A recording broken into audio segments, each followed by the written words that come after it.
Welcome to the Future Film Podcast. This week we're talking about our favorites. Again, enjoy the show. Welcome to the Future Film Podcast, guys. I'm Kyler. I'm Michael. And this week we're talking about our favorites. Again, the first one I did with Ethan, and now I'm doing one with Michael, and I'm sure Michael will do one with Ethan at some point without me. So I wanted to clue y'all in on kind of how we spend our time, outside of the podcast. And me, Mike, and Ethan have a group chat on GroupMe where we toss around ideas and we do all kinds of stupid stuff as well as planning. And one time we were planning for a pod, and I can't remember which one it was. Do you remember which one it was? It was the one just before the General, which we're about to release. Okay, so Shawshank. Shawshank, yes. It was for Shawshank. We were talking about Shawshank, and you know what? No, we weren't. Was it before that? We were talking about the General because. Oh, okay. It was after that then. It was right after that because I asked what kind of pizza y'all wanted. That's you right. all came over and right. watched it with me, and I said I usually get pineapple and ham, the Hawaiian pizza from Mr. Jim's, and I put a poll out on GroupMe asking, I don't even remember what the poll was, but just basically, do you like it or do people deserve to burn for it? And I lost, unfortunately. 2-1. 2-1. They hate pineapple pizza. And a few days later, Mike sent a meme to the group, and on top it says social distancing guidelines. And you see 4 people, two on the left and 2 on the right. The people on the bottom, though, are significantly more spaced out. And the people on the top say, COVID-19, 6 feet. The one below that says, people that put pineapple on pizza, 100 meters. And I immediately texted back, I really hate you. Gosh, it was just, I got double teamed. It wasn't fair. I'll try to get Kyler to incorporate that into our poster for this podcast. Just a big piece of pizza. With that meme on it. But speaking of pineapples and all things tropical, my movie for this week that I'm bringing, my favorite, is Pirates of the Caribbean, The Curse of the Black Pearl. I have a few reasons for it, and they are as follows. 1, Jack Sparrow's freaking hilarious. Like we talked about in the General, I don't know how he does it. He just walks around and it's like everything good just happens to him. And I don't know if he's a man with a plan or if he just makes up as he goes, but it's hilarious to watch it all happen. So, top 3 actors for me currently: Johnny Depp, Jim Carrey, and RDJ. That's a good list. Not in that order. If I had to rank them, but those are definitely top 3s right there. That's definitely a good list for sure. I've definitely liked Jim Carrey more recently, but I digress. A couple other reasons I love Pirates of the Caribbean. I love the adventure of it. Jack in the movie, he talks about how the Black Pearl is freedom. It's not just a ship. It's a symbol of freedom, and I can feel that through the way they shot the movie, the way they edited the movie, all the costumes, all the locations. They did a good job. And speaking of locations, I think the locations make the movie. I agreed wholeheartedly. I think that they are just as much a character as any of the actual actors. Mm-hmm. Tortuga is just, you want to go there. No matter how much of, a den of iniquity it is, you love it because it seems weirdly fun. Oh, yeah. So, that's another reason. I think that the music is beautiful. Yes. Gosh. A lot of hits came out of that movie. Like Tortuga. Yeah. They made that one. Was it, is it Like a Pirate or something like that? He's a pirate. He's a Pirate. There we go. He's a Yes. Pirate. Those are great. Klaus Badelt, or if I'm butchering that name, I'm sorry, but he did a wonderful job coming up with the initial themes. What's really interesting is that the next movies were actually composed, scored by Hans Zimmer, who did Batman and Inception and all those good movies. Very fitting. Yeah, he did a wonderful job keeping true to the themes that Klaus started, and then evolving them as well. In fact, the famous theme for Jack, bum ba-dum, bum ba-dum, bum ba-dum, ba-dum da-dum, that didn't come out till the second movie. At least I don't think it did. Yeah, I didn't even think about that. And so I think while Hans Zimmer did a great job growing the themes, Klaus doesn't get enough credit. But those are my reasons I love Pirates of the Caribbean. Mike, what's your movie? So prior to tonight, I was originally going to choose Sherlock Holmes, both first and second with RDJ, but in Robert a turn Downey of Jr., right? Yes. In a turn of events, I had done some soul searching and realized that my favorite movie is Keanu Reeves' Constantine. Now, I've never heard of this movie, or scratch that. I've heard of it. I think I've seen one DVD cover in Blockbuster when I was a kid, but I don't know anything about this movie. So, I know I just said that it's my favorite movie. Sadly, I just bought my first copy of it. I know that sounds so arbitrary, but I've seen it. Oh Lord, I don't know how many times. It's really that good of a movie in my opinion. It's got a really good storyline. It's I guess it's a cliche storyline, but I think Keanu Reeves is what makes it so good. It's the damsel in distress. Guy gets girl. Exactly. Yeah. And I think that a big part of it is because it's a lot of biblical references. Because I think his name. Funny enough, I think his name is John Constantine. That's interesting. I forgive me if I completely just had a brain fart. Yeah, on that one. But I'm pretty sure his name's John Constantine in that one. So he's a self-employed demon exorciser. And when I say self-employed, I believe he's with an organization, but he really does his own thing. He gets his equipment, if you will, from his little supplier. I like to call him like his demon dealer. I know that's a funny play on words there, but so all of his equipment, like the holy water and let's see here, they've got like grenades of holy water. He's got this gun that it's almost like it's made of gold, and it comes into the point of where the barrel has a cross going through it, so it looks like if you hold it in just the right angle, it's a cross gun.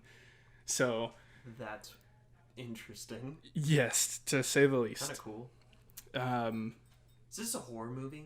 So I have never really looked at, I guess, IMDb's genre classification, but if I was to classify it, it's a thriller on the verge of a horror, but it's not horror quite. Okay. It does have a lot of I think what a lot of people would consider horror, but I think I'm so obsessed with horror films that it doesn't quite meet that standard for me.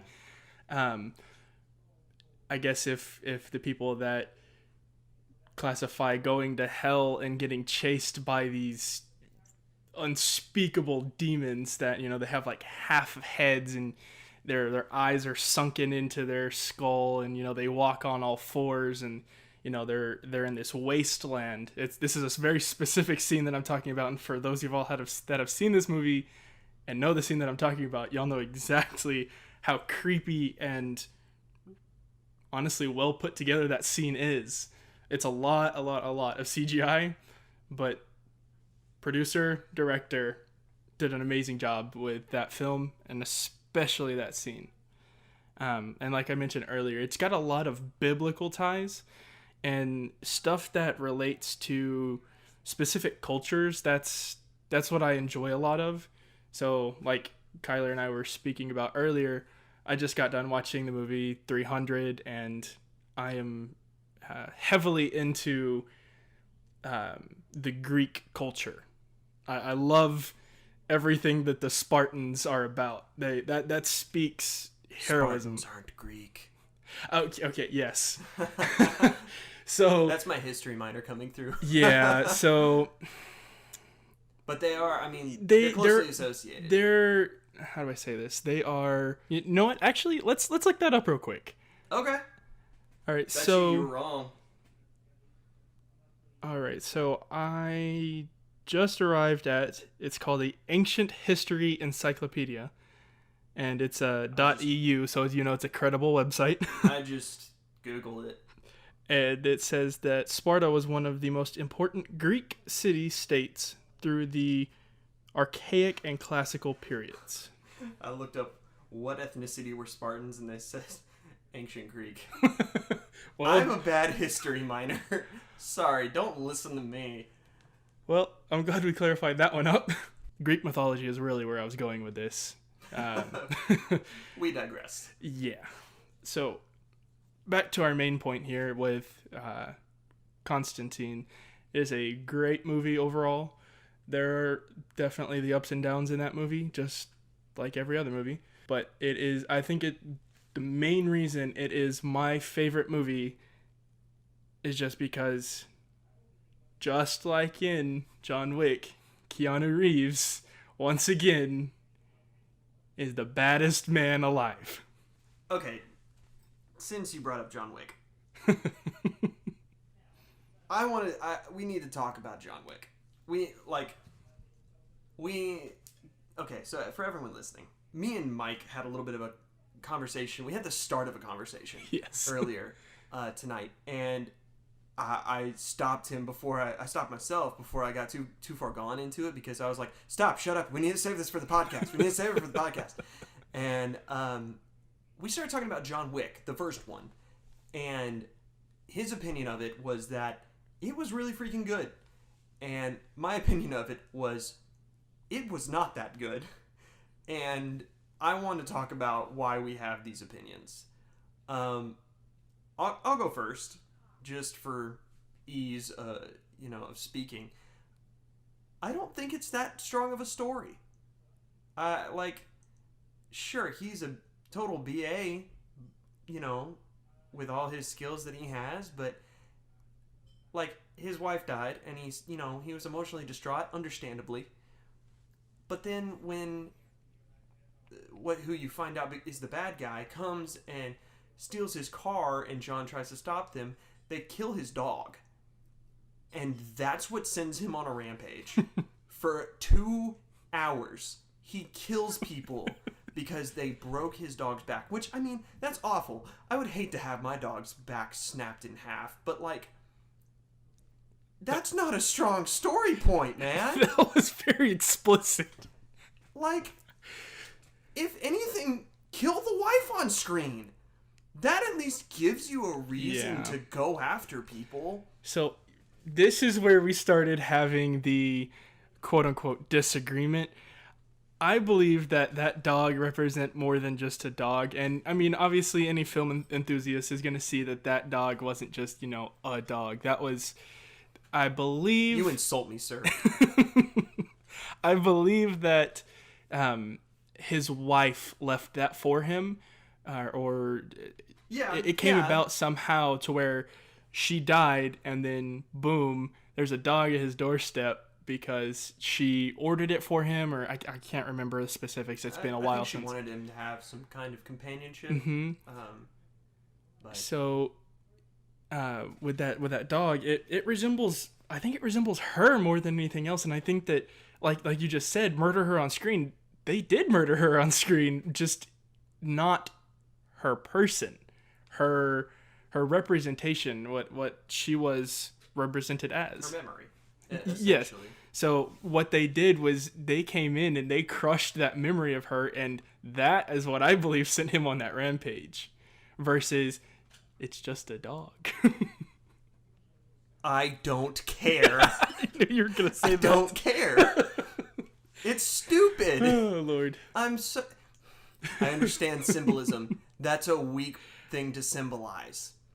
I was watching Batman today, and whenever Batman falls in the Dark Knight, whenever he falls and ends up on the ground next to Harvey Dent, and you see Gotham's White Knight and Gotham's Dark Knight next to each other, that's symbolic.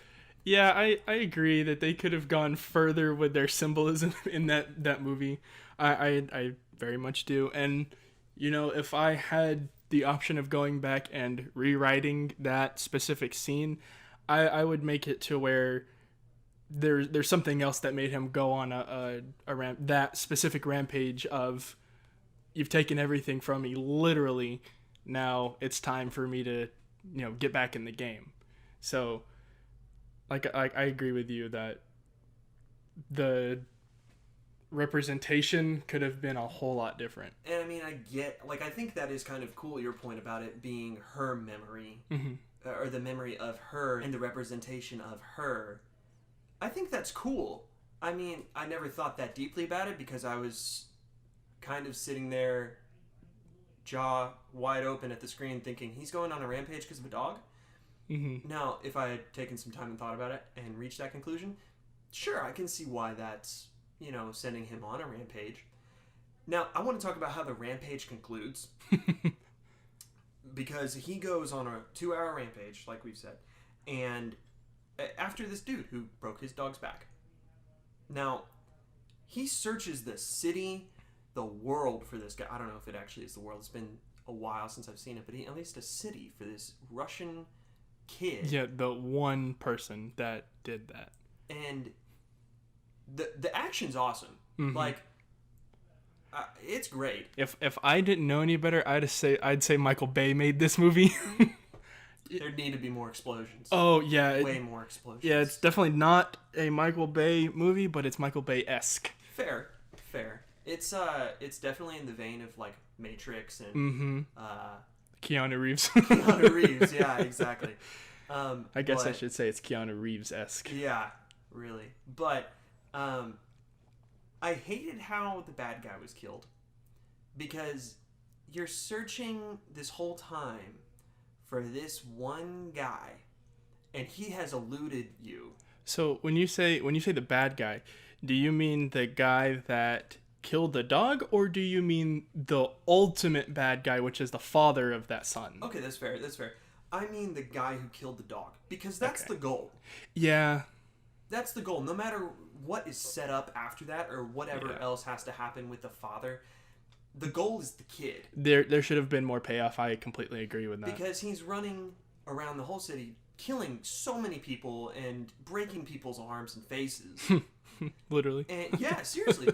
And then the kid gets killed in this warehouse. It's ridiculous. Like, John sets up as a sniper, takes out all of his guards as a sniper, grabs a submachine gun, runs into the warehouse, and you see this kid's running for his life.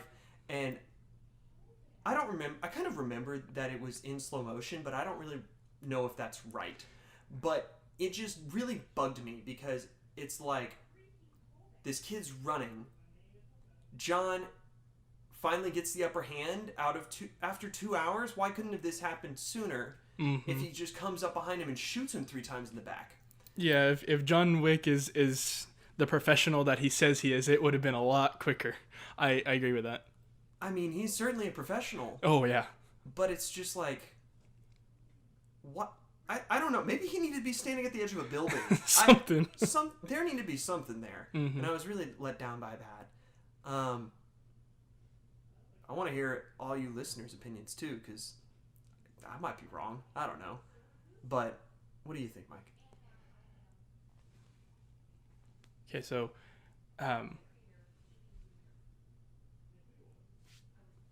going from here, how would you like me? What do you want me to lead on to from here? You said how. What do you think, Mike? So just kind of like, what do you think about what I just said about the payoff in the end. Okay.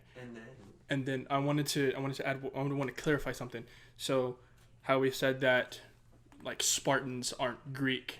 I don't know, something in my brain just, it needs to know. So what is, and I want to clarify it on here.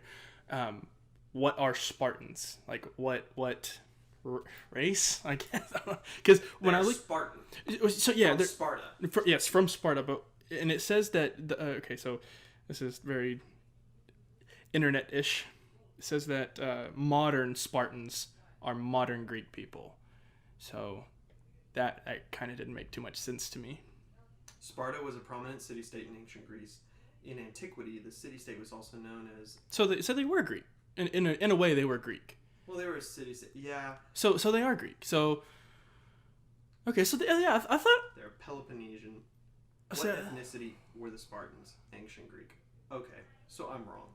Okay, so when we get back into that, I want to clarify, because I'll make sure that I looked it up on my phone. I'll make sure to say that. But I was like, if they weren't Greek, then they wouldn't have been in God of War, because that was all Greek mythology. Okay, and so let's do this. I want you to tack onto the thought about the ending of John Wick. Okay. Yes. And then we could even close out the show Mm-hmm. and then just record like something to edit in later. Yeah. Well, that hopefully will work. Let's listen back to what we were saying so that we know how to. Yeah. Okay. All So, right, cool. say, what do you think about it, Mike? What do you think about it, Mike? Yeah, I definitely agree with you about the payoff should have been a whole lot different, a whole lot better. He is clearly a professional, like how we've stated several times. He is very clearly a professional, so I think that living in this movie, he should have clipped that guy a long time ago, and in a much more deserving manner versus, like you said, just submachine gun going crazy in a warehouse. That's not John Wick style, in my opinion. He is very much guns a-blazing, but when it comes to something that serious, he's more methodical about how he approaches his assassinations. Well, I actually just kind of had this thought, and with this thought, I'm actually kind of recounting what I just fought for. Mm-hmm. Now, hear me out. This kid, and we keep referring to him as a kid, was shot down in a very non-glorious fashion, mm-hmm. kind of sloppy for John's standards. Yes, you would imagine. It just didn't seem fitting for him to be the bad guy and then get killed in some really stupid-looking way. Mm-hmm. Now, you did bring up a point, whether... I don't know. I don't remember when you brought this up, but you had said something to me some other time about the father being the true bad guy. Okay, yeah, so the ultimate bad guy in that movie. The ultimate bad guy. And he... Yeah. Actually, I think from the start of the movie, he was like the ultimate bad guy. He just wasn't John Wick's ultimate bad guy. He's like the man behind the curtain. Exactly. And then by John Wick hunting his son, John Wick reveals that curtain and shows that there's a bigger picture there. Now, going off of that idea, I think that maybe there's a little bit more symbolism in how they edited it together in the end. Yes. Of this kid gets shot down in a, very undignified manner, mm-hmm. not a glorious ending that you would desire to see from John, mm-hmm.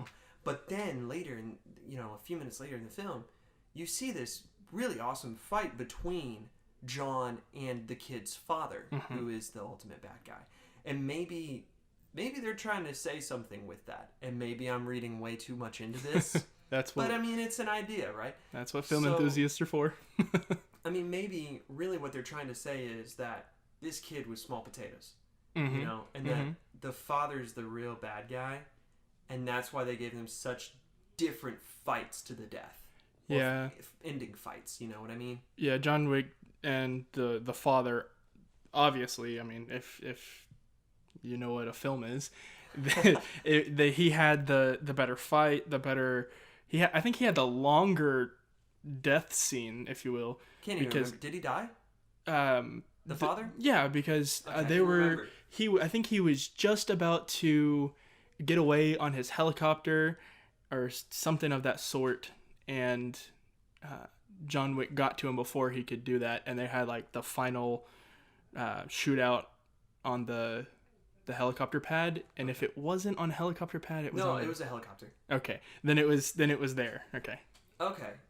I didn't actually remember if the guy died or not, but you're right. That's interesting. So, because this one's just a favorites episode, we're not going to do an end credit scene. Sorry, have to wait for the next pod about an actual movie that we go in depth for. But, yeah, Mike, you want to wrap it up? For sure. This has been the Future Film Podcast. I'm Michael. And I'm Kyler. Roll credits. Welcome to the... Salut, comment ça va? Demon Exorciser. He has his... Let's redo that last part. Let's do that one again. Okay. That's my wife in the next room playing Smash Brothers. Bloopers reel. Oh. Well, want to wrap it up? What's the line? Line.